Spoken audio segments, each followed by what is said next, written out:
الحديث 21 وعن عبد الله بن زيد رضي الله عنه في صفة الوضوء ثم أدخل صلى الله عليه وسلم يده فمضمض واستنشق من كف واحدة يفعل ذلك 3 متفق عليه. كان عبد الله بن زيد radhiyallahu anhu katika sifa ya udhu wa mtume sallam, kisha mtume akaingiza mkono wake, famadmadha akaskutua, wastanshaka na akatia maji katika pua, min kaffin wahidin kwa kitanga kimoja. Ina maana baadhi ya maji aliskutua na baadhi yake akatia katika pua. Hii ndio min kaffin wahida. Yafalu dhalika 3, anafanya hivyo mara 3. Muttafaqun alayhi. Hii hadithi tuliyoisoma nyuma ni kwamba kusukutua maji yake na kutia katika pua maji yake inafaa, yani hadithi sahihi. Na hii nayo pia ni hadithi sahihi kwamba kitanga kimoja cha maji nusu yake unasukutua na nusu yake nyingine unatia katika pua mara 3. Mufradatul hadith kaffin wahida min kaffin wahida. Qala al-kaffu huwa min al-ku'i ila atrafi al-asabi, ni katika kuu, kutoka kuu mpaka ncha za vidole. Jamuhu kufufu wa akufu. Jamu ya kaf ni kufufu na akufu. Walikauni taanithihi majaziyan jaza na'tuhu bilafdhin wahid, kwa sababu ni taanithi yake ni majazi, taanithi yake sio ya hakika. Ikaf taanithi yake ni majazi, jaza na'tuhu bilafdhin wahid, imefaa kuisifu kwa lafdhi la wahid. Min kaffin wahidin, kunu min kaffin wahidatin au kaffin wahidin, wahidin katika nukhsa yangu wahidatin, kwa yajuzu min kaffin wahidatin wa min kaffin wahidin, sababu taarifi yake ni ya majazi sio ya hakika. Unaelewa? Kwa hiyo min kaffin wahidin ni sawa. Ma yukhadhu min alhadithi min alahadithi 3, faida za hadithi hizi 3 zilizopita. Awalan, hadithu Talha yadullu ala istihbabi alfasli baina almadmadhati walistinshaq. Hadithi ya Talha inafahamisha sunna ya kupambanua baina ya kusukutua na kutia maji katika pua. Wadhalika bi an ya'khudha likulli wahidatin ma'an jadida, achukue maji mapya kwa kila moja. Akisukutua, akishamaliza kusukutua, halafu achukue maji mengine atie maji katika pua. Ndio bi an ya'khudha likulli wahidatin ma'an jadidan liyakuna ablagha fil isbaghi wal inqa, ili izidishe katika kueneza udhu na kusafisha mdomo na pua. Liyakuna ablagha fil isbaghi wal inqa, ili iwe inazidisha katika kueneza udhu na kusafisha mdomo na pua. Hiyo ni hadithi ya Talha ibn Musarrif. Pili, wa hadithu Ali yadullu ala istihbabi almadmadha walistinshaq min kaffin wahidatin bi 3 ghurafat. Hadithi ya Ali inafahamisha sunna ya kusukutua na kutia maji katika pua kwa kitanga kimoja bi 3 ghurafat, mara 3. Hii ni hadithi ya nani? Ya Ali. Thumma tamadmada wastanthara 3 yumadmidu wa yanthuru min alkaffi alladhi ya'khudhu minhu alma. Hiyo ni hadithi ya Ali. Wa 3, qala mura'atan liliqtisadi fi ma'i alwudu.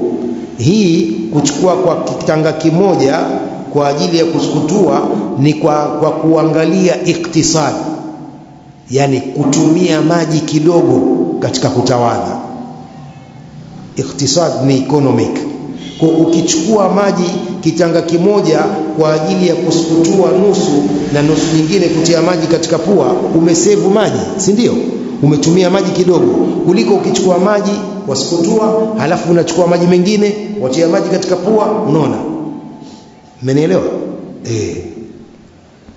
Ndio maana muraatan liliktisadi fi ma'i alwudu, wa lianna alfama walanfa juz'ani min 'udhwin wahidin wa huwa alwajh, kwa sababu mdomo na pua ni sehemu mbili za kiungo kimoja, ni sehemu mbili za kiungo kimoja. Kiungo chenyewe ni uso.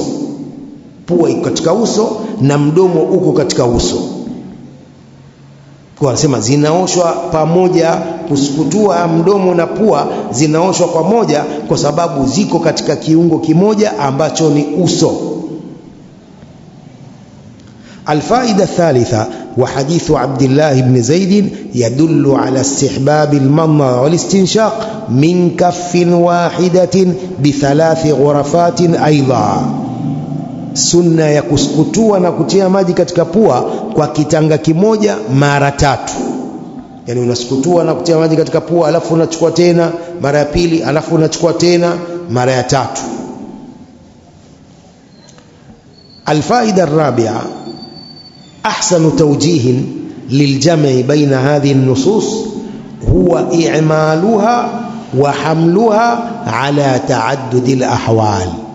أسمع mwelekeo mzuri zaidi wa kukusanya baina ya nususi hizi, hadithi hizi. Jazakallah khair.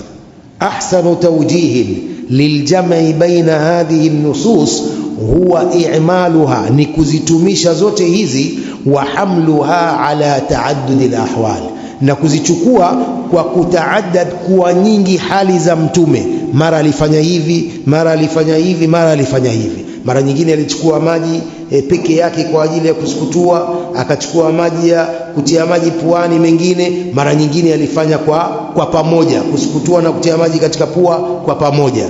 Ndio taaddud al-ahwal. Hii ndio ahsanu tawjihin liljam'i baina hadhihi an-nusus ath-thalatha. إذن هو إعمالها وحملها على تعدد الأحوال واختلاف الصفات في كل مرة. tofauti ya namna hizi pamoja na kila mara. Mara nyingine mtume alifanya hivi, mara nyingine akafanya hivi. Kwa inajuzu yote haya kutokana na kwamba hadithi zote hizi ni sahihi.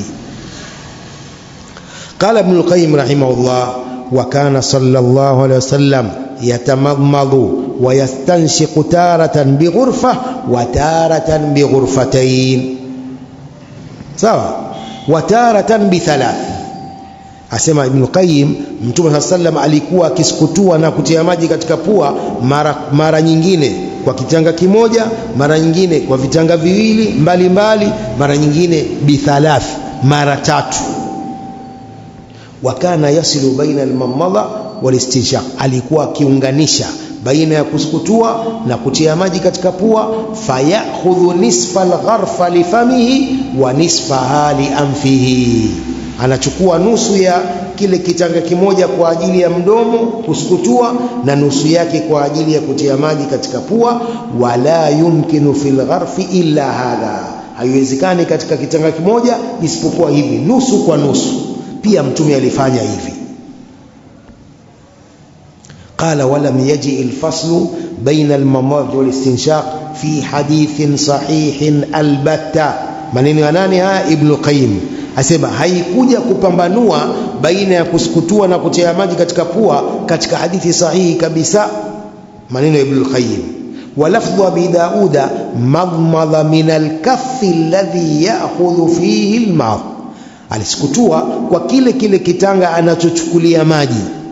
ولفظ النسائي مضمض من الكف الذي يأخذ به الماء, alisukutua kwa kile kitanga anachochukulia maji.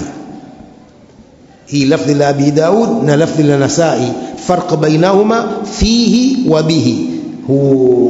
Abu Daud kasema madmadha min al-kaffi alladhi ya'khudhu fihi al-ma. An-Nasai qal madmadha min al-kaffi alladhi ya'khudhu bihi al-ma.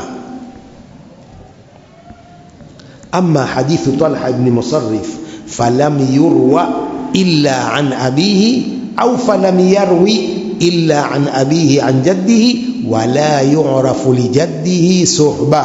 حديث يا طلحة بن مصرف hakuipokea isipokuwa kwa baba yake, an jaddihi, kutokana na babu yake, na hajulikani usahaba, haujulikani usahaba wa babu yake. wala yu'rafu lijaddihi suhba, haujulikani usahaba wa babu yake huyu Talha ibn Musarrif.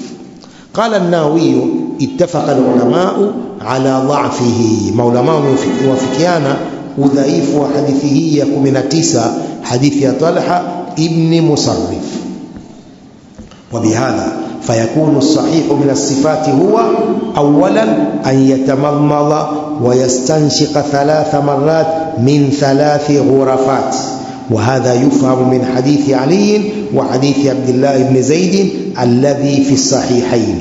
نكسكتوا asema itakuwa sifa iliyo sahihi kwanza ni kusukutua na kutia maji katika pua mara 3 kwa vitanga vitatu, mara 3 kwa vitanga vitatu, na hii inafahamiwa kwa hadithi ya Ali na hadithi ya Abdullah ibn Zaid alladhi fi sahihayn. Amma hadithu Talha fa innahu yafsilu baina al-madmadati wal-istinshaq. Hadithi ya Talha ibn Musarrif ni kwamba mtume alikuwa akipambanua baina ya kusukutua na baina ya kutia maji katika pua. Fayakhudhu likulli wahidin gharfa, anachukua kwa kila moja kitanga chake. Walakinahu lam yubayyin adad al-gharafat, hakubainisha na kuweka wazi idadi ya hivyo vitanga na vichukua kwa kila moja katika madmadha na katika istinshaq. الحديث 22 وعن أنس رضي الله عنه قال: رأى النبي صلى الله عليه وسلم رجلا وفي قدمه مثل الظفر لم يصبه الماء فقال: ارجع فأحسن وضوءك، أخرجه أبو داود والنسائي. يقول أنس بن مالك رضي الله عنه anasema Mtume صلى الله عليه وسلم alimuona mtu mmoja wa fi qadamihi mithlu dhufri, na katika mguu wake kuna mfano wa ukucha, lam yusibuhu alma, haujapatwa na maji. Katika mguu wake kuna sehemu kama ukucha, maji hayajafika. Faqala, mtume akamwambia, irji fa ahsin wudhuak, rudi ukafanye vizuri udhu wako. Irji fa ahsin wudhuaka, rudi ukafanye vizuri udhu wako. Akhrajahu Abu Daud wa Nasai. Darajatu alhadith, alhadithu hasan ma anna alulama ikhtalafu fi sihhatihi, pamoja kama ulama wametofautiana katika usahihi wa hadithi hii, lakini hadithi hii ni hasan. Faqad qala Abu Daud hadha hadithun ghayru ma'rufin an Jarir ibn Hazim wa lam yarwihi illa ibn Wahb walahu shahidun inda Muslim. Hadithi ina shahid kwa katika Imamu Muslim fi sahihi mawqufun ala Umar. وقال ابن المنذري وقال المنذري في إسناده بقية بن الوليد وفيه مقال. katika isnadi ya hadithi hii kuna Baqiya ibn al-Walid na kwa huyu kuna maqal, kuna maneno. Baqiya ibn al-Walid ni katika maulama wa hadithi ambao ni madhaifu, wanasema Baqiya ahadithu Baqiya ghairu naqiya fakun biha ala taqiya. Maulama hadithi wana maneno hayo, hadithu Baqiya laysat naqiya fakun biha ala taqiya. وقال الإمام أحمد إسناده جيد، إسناد حديثه جيد، وقد صححه ابن خزيمة وأبو عوانة والضياء المقدسي. وقال البيهقي رواته ثقات مجمع على عدالتهم، maulama wote ni thiqat na wamewafikiana uadilifu wao. Qala wa yakfi an nasuqa ma qala Ibn al-Qayyim ala hadha al-hadith fi tahdhib as-sunan. Qala علل المنذري أو علل المنذري وابن حزم هذا الحديث برواية بقية له. الإمام المنذري وابن حزم وميتيا إلا حديثه ومبوكزي هو بقية ابن الوليد. وزاد ابن حزم أن راويه مجهول. ابن حزم نايا كزديشا ومبوكزي وحديثه مجهول. والجواب ابن القيم anasema والجواب عن هاتين العلتين، جواب za ila hizi mbili, amma alula, ama ile illa ya kwanza, fa inna baqiyata thiqatun saduqun hafidh, huyu Baqiya ni thiqa na ni mkweli na ni hafidh. Wa inna ma nuqima alayhi tadlis, ametiwa illa kwa kuwa alikuwa ni mudallis, ni mudallis. Fa idha sarraha bisamai fahuwa hujja, akiweka wazi samaa, akisema sami'tu au haddathani fulanun au haddathana, fahuwa hujja, hadithi yake ni hujja, huyu baqiya. Na hii ndio hukumu ya mudallisin. Mudallis akipokea hadithi kwa an haikubaliwi, lakini akisema sami'tu fulanan qala au haddathani fulan, hiyo ni tasrih bisama, yuqbalu hadithu. Qala waqad sarraha fi hadha alhadithi bisama'ihi lahu, baqiya ameweka wazi kuisikia hadithi hii, kwa hadithi hii ni sahih sababu baqiya sarraha bisama'ihi min shaykhihi. hiyo ni illa ya kwanza.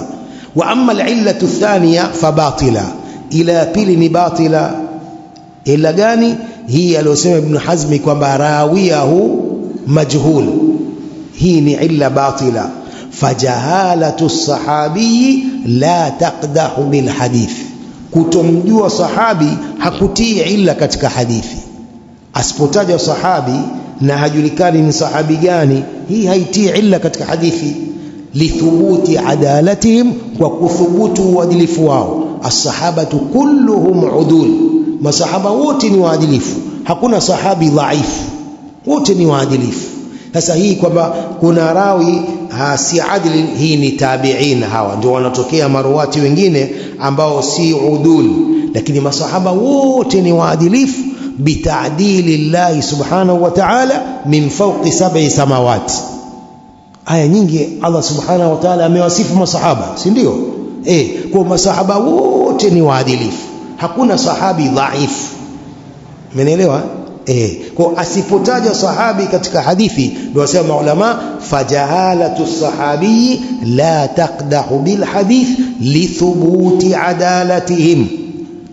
Wal hadithu limaanahu shawahidu ta'dhuduhu, hadithi hii kwa maana yake ina shawahidi nyingi, huitilia nguvu. Fil Bukhari wa Muslim an Abi Huraira wa Abdullah ibn Amr wa Aisha qalu inna Rasulullah sallallahu alayhi wasallam ra'a rajulan tawadda'a fataraka mawdhi'a dhufrin ala qadamihi. Hawa wote masahaba hawa watukufu wanasema Mtume sallam alimuona mtu mmoja akitawadha, halafu akawacha mahali kiasi cha ukucha katika mguu wake, mahali kiasi cha ukucha maji hayajafika.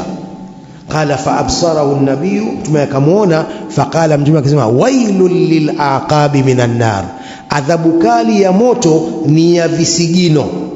Wailul lil aqabi minan nar, adhabu kali ya moto ni ya visigino.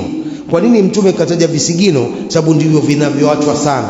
Mtu anatawadha haraka haraka, halafu anawacha kisigino hajakiosha, au sehemu katika kisigino, si kisigino chote, hata sehemu ndogo katika hajaiosha, basi adhabu kali itakwenda pata kisigino chake hicho. Ndio maana hadithi wailul lil aqabi minan nar, adhabu kali ya moto ni ya visigino vile ambavyo vimeachwa. Mtu anatawadha haraka haraka, halafu kumbe kuna sehemu ameiacha katika kisigino chake au katika kidole chake, atakwenda kuadhibiwa.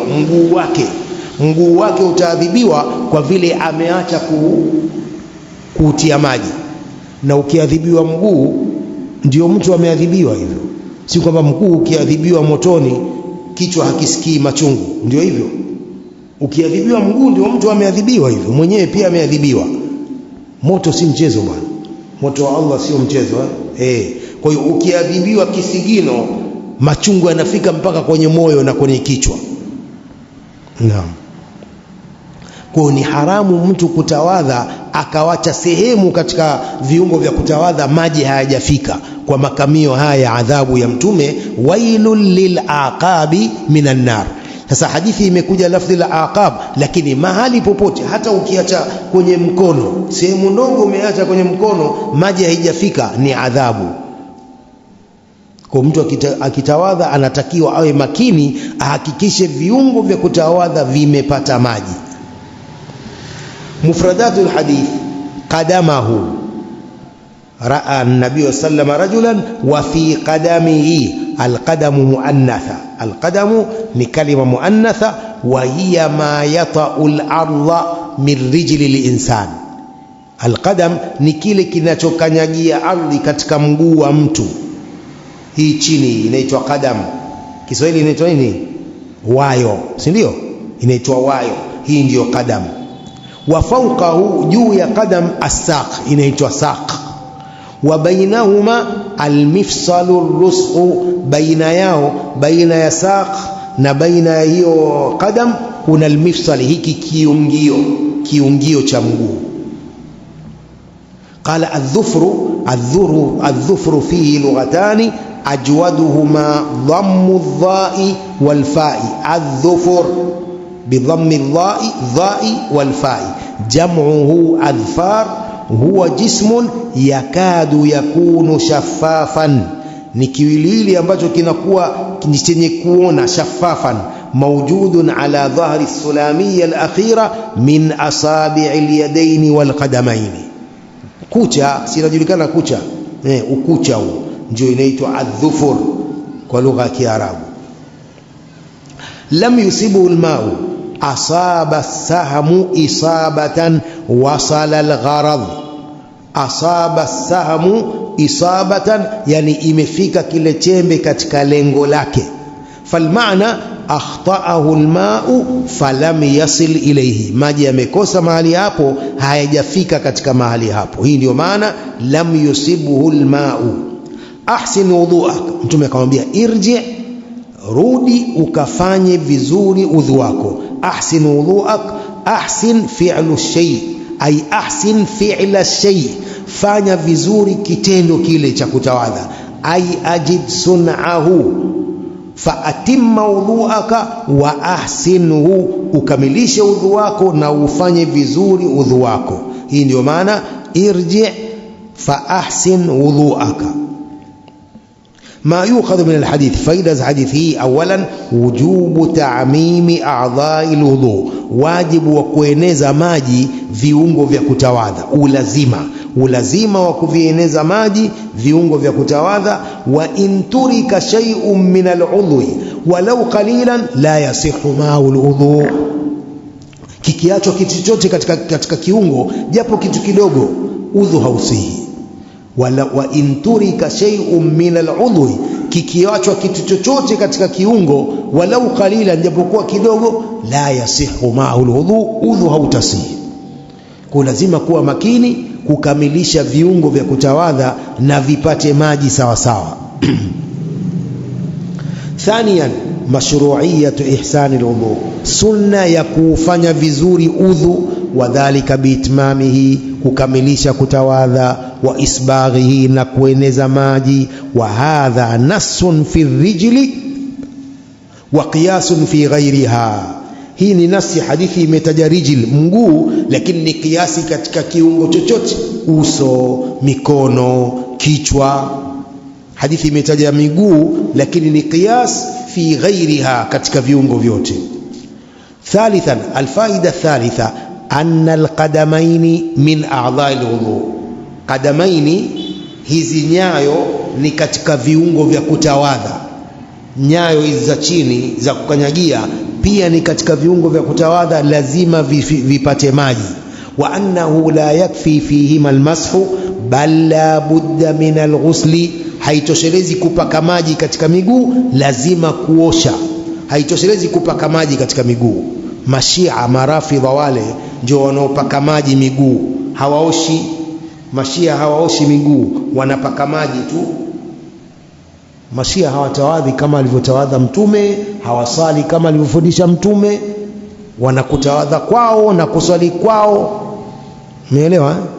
Mashia hawasali kama tunavyosali sisi, wala hawatawadhi kama alivyofundisha Mtume, kuonesha ukafiri wao Mashia. Hii ni wazi ukafiri wao. قال كما جاء تصريحا أو صريحا في آية المائدة الآية رقم 6, كما ilivyokuja kwa wazi katika aya sura al-Maida namba 6. الفائدة الرابعة وجوب الموالاة بين أعضاء الوضوء, wajibu wa kufululiza baina ya viungo vya kutawadha. ni lazima kufululiza. Ukianza kutawadha mwanzo mpaka mwisho, utawadhe mwanzo mpaka mwisho. Sio utawadhe halafu uchukue kitabu kwanza usome, au wachukua message kwanza waandika, umeosha uso halafu waandika message kwanza. Ushamaliza message ndio waosha mkono. Ushaosha mkono mmoja waijibu ile message iliyokuja. Hapana, udhu sio hivyo. Udhu unaanza kwa mfululizo mwanzo mpaka mwisho. Wa annahu la yakfi fa inna an-nabiyya sallallahu alayhi wasallam amarahu bi an yarji'a liyuhsina wudhu'ahu kullahu min ajli ta'khiri ghasli ar-rijli an baqiyati al-a'dha. Mtume alimwamrisha huyu arejee akaufanye vizuri udhu wake wote kwa ajili ya kuchelewesha kuosha mguu na baki ya viungo vingine.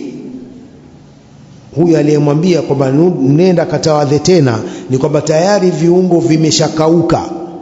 Kufululiza maana yake ni kuosha kiungo kabla ya kile cha nyuma akija kauka. Ukiosha mikono, unaosha mikono kabla uso haujakauka, unaosha mkono wa kulia halafu wa kushoto kabla ya kulia haujakauka, ndio kufululiza kuosha viungo. Qala walau lam tu'tabaru almuwalatu laqtasara ala amrihi bighasli ma tarakahu faqat.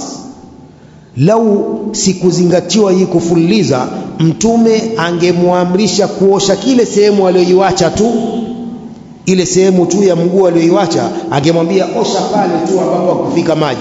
Lakini mtume alimwamrisha atawadhe udhu kamili mwanzo mpaka mwisho, sababu tayari viungo vingine vilikuwa vimeshakauka. Kwa hii ni dalili ya kwamba ni lazima kufululiza viungo vya kutawadha. Alfaida alkhamisa ta'ayyunul ma'i fil wudu, ulazima wa kutumia maji katika kutawadha. Fala yaqumu ghayruhu maqamahu, hakitasimama kitu kingine mahali pa maji. Huwezi ukatawadha kwa maziwa, huwezi ukatawadha kwa soda, ni maji sawa isipokuwa ikiwa hakuna maji. Hakuna maji, hapo unatayammam kwa mchanga badali ya maji. Alfaida sadisa wujubu almubadara ila al-amri bil ma'ruf, wajibu wa kufanya haraka kuamrisha mema, wa irshadul jahili, na kumwelekeza mtu asiyejua, wal ghafil, na mwenye kughafilika, litashihi ibadatihi, kwa ajili ya kusahihisha ibada zake. Kama mtu hajui afundishwe haraka haraka, ghafil aelekezwe haraka haraka ili ajue ibada zake. Kila Muislamu ni lazima ajue masala haya. Kila Muislamu ni lazima, kwa sababu ni kwa maslahi yake. Ili sala isihi lazima udhu uwe kamili. Ili sala yake isihi lazima udhu wake atawadhe kamili. Lakini kama udhu nusu nusu, sala haitasihi. Kwa kila Muislamu lazima anawajibika kujua masala haya ya udhu kwanza. Alfaida sabia anna ihsana alwudhu'i huwa biitmamihi wa isbaghihi liyaumma jamia aludhwi almaghsul. Kufanya vizuri udhu ni kukamilisha udhu na kueneza maji ili yaenee kiungo chote kinachooshwa. Liyaumma jamia aludhwi almaghsul, ili yaenee maji kiungo chote kinachooshwa. Alfaida thamina khassa an-nabiy sallallahu alayhi wasallam al-aqaba bil-iqabi bin-nar liannaha allati tughsalu ghaliban. Mtume amehusu visigino kwamba vitapata adhabu ya moto sababu ndivyo vinavyooshwa mara nyingi. Walmuradu sahibul aqab, muradi ni kwamba ni yule mwenye visigino ndio atakayeadhibiwa. Liannahum kanu yastaqsuna ghasla arjulihim fil wudu, sababu wao walikuwa wakikamilisha kuosha miguu yao katika kutawadha. Kwa hiyo mtume ametaja aqab, visigino, lakini ni yule mwenye visigino hivyo ndiye atakayeadhibiwa. Alfaida tasi'a fil hadith istihbabu tahriki alkhatam was-sa'a fil yadi. Hadithi hii inaonyesha sunna ya kutingisha pete. Kama mtu amevaa pete au amevaa saa hataki kuivua, lazima aitingishe, maji yafike pale katika kile kiungo alichokizuia kwa saa yake.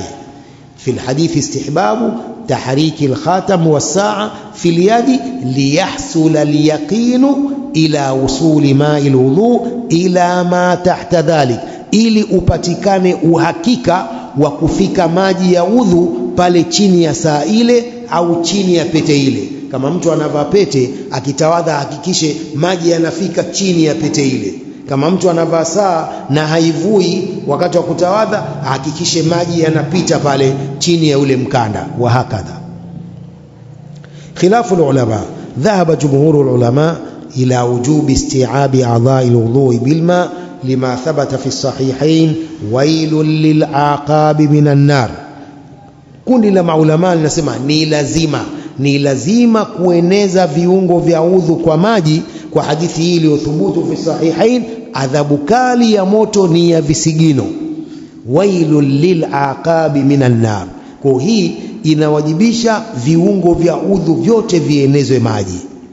Wadhaba al-Imam Abu Hanifa ila annahu yu'fa an nisfi al-udhi au rub'ihi au aqalla min ad-dirham. Abu Hanifa anasema husamehewa nusu ya kiungo au robo yake au uchache kitu kidogo katika kiungo kama dirham. Wa hiya riwayatun tuhka anhu was-sahihu annahu yajibu al-isti'ab. Kwa hiyo kauli ya Abu Hanifa haina nguvu. Kauli sahih ni lazima kueneza maji viungo vyote vya kutawadha, kisiachwe hata sehemu ndogo haijapata maji. Wasahihu anhu annahu yajibu al-isti'ab.